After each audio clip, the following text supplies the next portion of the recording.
Land of Dreams. Land of Dreams. É bem interessante esse filme. Land of Dreams.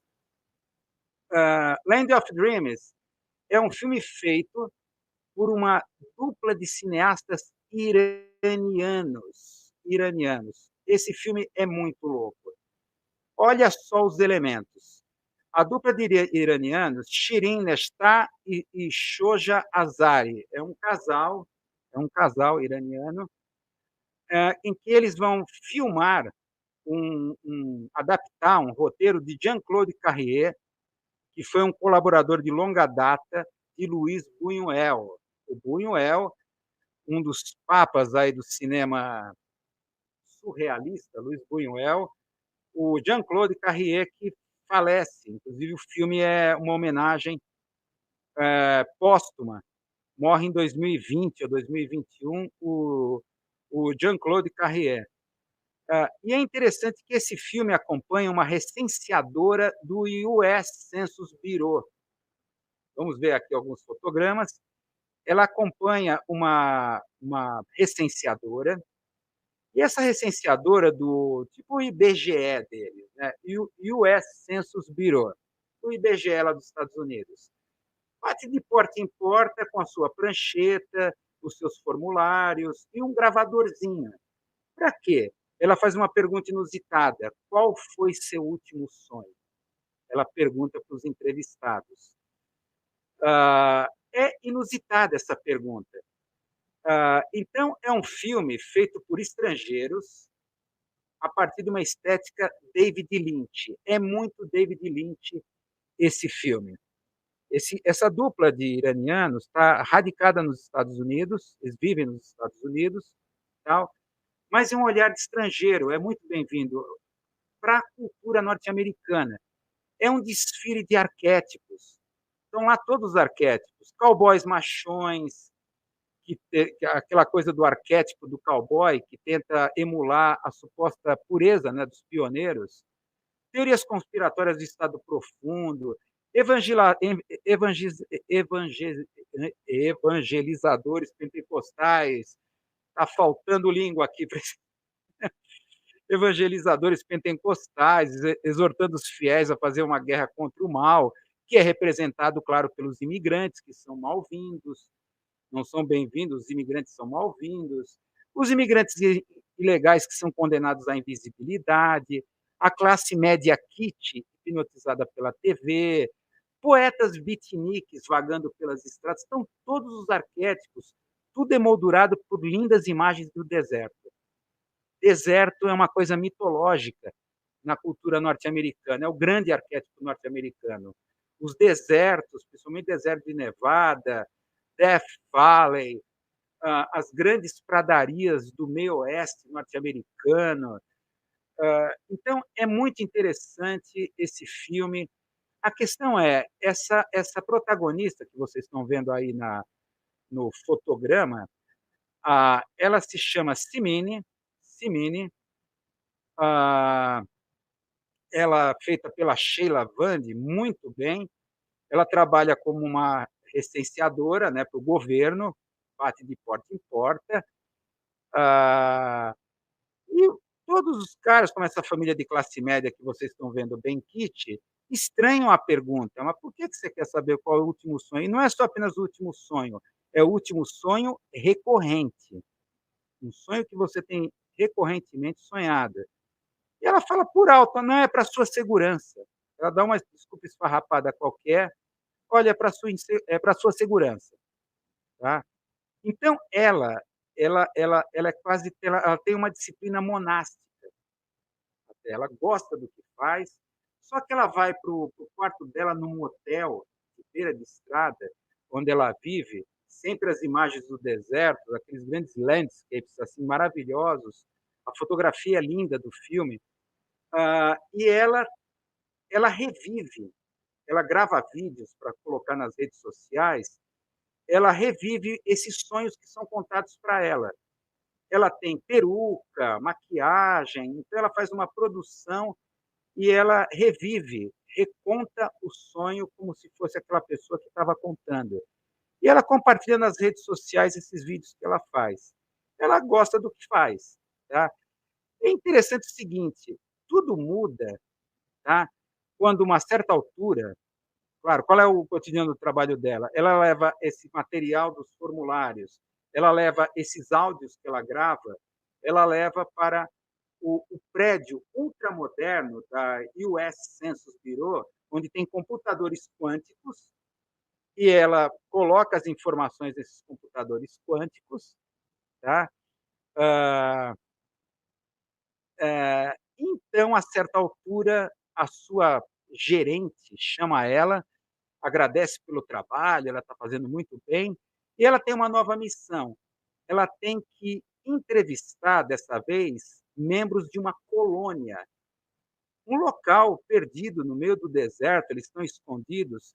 Na verdade, nessa colônia estão cheios de contra-revolucionários iranianos, velhos contra-revolucionários iranianos que lutaram a favor dos Estados Unidos contra a Revolução Islâmica no Irã. Tá? Vocês devem lembrar de história, né? O Shah Reza Pahlavi, que era do governo do Irã, pró-Estados Unidos, foi derrubado pelo Ayatollah Khomeini. Então, se instituiu lá uma república islâmica, tá? é, é, tornando o Irã inimigo geopolítico dos Estados Unidos. Então, nessa colônia estão lá esses velhos contra-revolucionários, né, que trouxeram para os Estados Unidos, já que não poderiam mais viver no Irã. Tá? Pelo menos lá fizeram isso, né, porque hoje os afegãos são mandados para cá, para o Brasil. Né? Nem os Estados Unidos, em vez de trazerem os afegãos que colaboraram com ele, não, mandam para cá, para o aeroporto de Guarulhos, como a gente falou na live passada. E aquilo passa a estremecê-la, porque ela vai lembrar das suas origens do Irã. Ela é uma exilada do Irã. Tá? E isso faz lembrar do pai dela, que sugere que também participou desse movimento contra a República, já que a foto dele está lá no mural dos heróis ali da colônia. Então, aquilo faz ela própria lembrar de um sonho recorrente que ela tem do pai dela. Tá? A questão é, o Matt Dillon entra em cena, o grande Matt Dillon, como um cowboy, outra coisa da mitologia, um cowboy que foi destacado para ser segurança dela. Tá? E aí ele vai fazer uma síntese da geopolítica norte-americana quando ele chegou na colônia. Olha, o inimigo dos nossos inimigos são os nossos amigos. Ele fala, né? O porquê que está lá essa colônia dos ex-contra-revolucionários que lutaram lá contra o Ayatollah Khomeini. Estão lá no meio do deserto, mantidos pelo Estado profundo norte-americano, que quer fazer esse recenseamento dos sonhos. Não se sabe o porquê. Tá? E nem o filme dá muita explicação. Tem essa teoria do humilde blogueiro aqui que eu vou compartilhar com vocês. E aí o que acontece? Nessas andanças chega o poeta beatnik, outro arquétipo norte-americano. É um rapaz que se apaixona, como claro todo o estereótipo do poeta, se apaixona, olhar à primeira vista. Então é um cara chamado Mark. Ele é bem, a maneira como ele se veste é o próprio poeta beatnik andarilho caroneiro, quase um Allen Ginsberg, um Jack Kerouac. Então ficam os dois caras, o Alan, que é o Matt Dillon, que faz esse cowboy, que supostamente é o segurança dela, e o Mark, os dois acompanhando ela. Ela não consegue se livrar dos dois, né? Os dois ficam acompanhando ela. E o Mark é apaixonado e o Matt Dillon, o cowboy cínico, machão, tal, que também acompanha e faz a segurança. A questão é o seguinte, quanto mais ela se aprofunda nesses arquétipos, sendo que o ponto alto é quando ela vai entrevistar um evangelizador neopentecostal, um cara completamente maluco numa igreja, né, onde ele destila todo o preconceito, o ódio contra os imigrantes, a ideia de que os americanos têm que fazer uma guerra contra o mal, e etc. Quanto mais ela mergulha nesses arquétipos norte-americanos, mais começa a confundir realidade com ficção, a tal ponto que nós, espectadores, não conseguimos distinguir muito bem. O que sugere que esses dois caras são fantasias dela. Tanto o Mark quanto o Matt Dillon, o cowboy, que supostamente para segurança, São fantasmas, os arquétipos, ela está misturando realidade com ficção o tempo inteiro. É um filme que vai cada vez mais se tornando onírico com o passar do tempo, tá? E é interessante o porquê que o Estado Profundo quer ah, fazer um recenseamento dos sonhos. Por quê? Aí vai se conectar com uma coisa, tá? Lembra Jung, aí Jung. E o Voltan, vamos falar do Deus Voltan aqui. A gente já falou numa live passada que o insight do conceito dos arquétipos, símbolos do inconsciente coletivo, veio para Jung numa descoberta com pacientes dele, isso antes da ascensão, isso durante a ascensão do nazismo lá na Alemanha. Ele começou a perceber que muitos pacientes dele estavam tendo sonhos recorrentes, sempre em torno dessa divindade Voltan, essa divindade nórdica, o deus da guerra, do caos, energias caóticas. Ele estranhou essa coisa, essa recorrência, muita gente sonhando isso. E esses sonhos não é que apontaram para a ascensão do nazismo na Alemanha, de certa forma parece que as pessoas estavam se conectando com uma atmosfera, algo coletivo que estava ocorrendo ali no país, que desagou no fenômeno do nazismo, e depois da Segunda Guerra Mundial. Daí que levou Jung a desenvolver e aprofundar essa questão dos arquétipos, que deixou Freud completamente desgostoso do seu discípulo, porque você está partindo de uma coisa mística. E daí a aproximação do gnosticismo, de Jung e tal, e aí Freud o expulsou do seu ciclo da comunidade psicanalítica tal. Já tinha feito isso com Reich, depois foi com Jung. Você não está mais científico, você está muito místico, tal. Isso não existe, diria o padre Quemedo. O padre Quemedo, isto não existe. Tá? Então, parece que é uma coisa isso. Se isso é real, se os sonhos estão conectados com os nossos arquétipos coletivos, e esses sonhos recorrentes podem significar alguma coisa, nada melhor do que o estado profundo fazer um recenseamento desses sonhos, tá?